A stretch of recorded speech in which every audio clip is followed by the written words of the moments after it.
একটি ছোট্ট গ্রামে থাকতেন রমেশ নামে একজন কৃষক। গ্রামটি ছিল সবুজ ফসলের জমি ও নদীর তীরে। কিন্তু দুঃখের বিষয়, প্রতি বছর বৃষ্টির কারণে ও প্রাকৃতিক দুর্যোগের কারণে গ্রামের লোকেরা ফসল ফলাতে হিমশিম খেত। রমেশ ছিল ওই গ্রামের একজন সাধারণ কৃষক, যিনি দিন রাত পরিশ্রম করে তার পরিবার চালাতেন।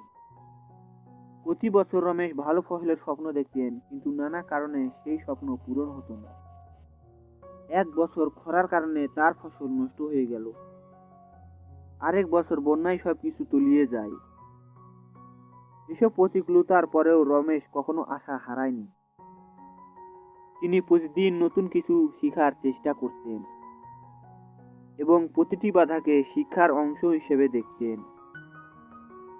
পর 2 বছর আমি আমার ফসল ঘরে তুলতে পারিনি, কিন্তু কোনো ব্যাপার না। আমার মতে আমি একদিন ফসল আমি ঘরে তুলবই, কিন্তু সেটা হবে প্রচুর পরিমাণে। রমেশ পরিশ্রম করতেই থাকে আর করতেই থাকে। রমেশের পরিশ্রম, সততা ও নিষ্ঠা দেখে গ্রামের অন্যান্য কৃষকরাও অনুপ্রাণিত হতে থাকে।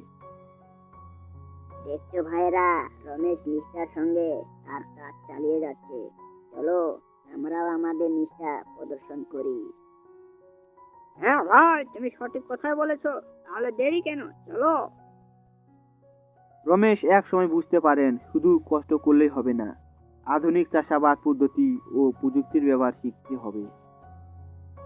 আমি এতদিনে বুঝতে পেরেছি, শুধু পরিশ্রম করলেই হবে না, আধুনিক চাষাবাদ পদ্ধতি ও প্রযুক্তির ব্যবহার আমাকে শিখতে হবে।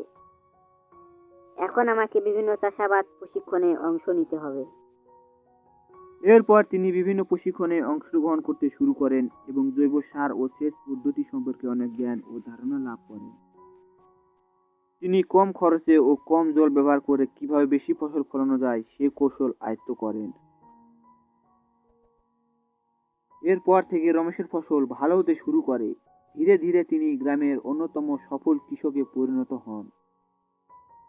তার সাফল্য দেখে গ্রামের অন্যান্য কৃষকরাও তার পথ অনুসরণ করে এবং নতুন নতুন পদ্ধতি শেখার জন্য এগিয়ে আসে।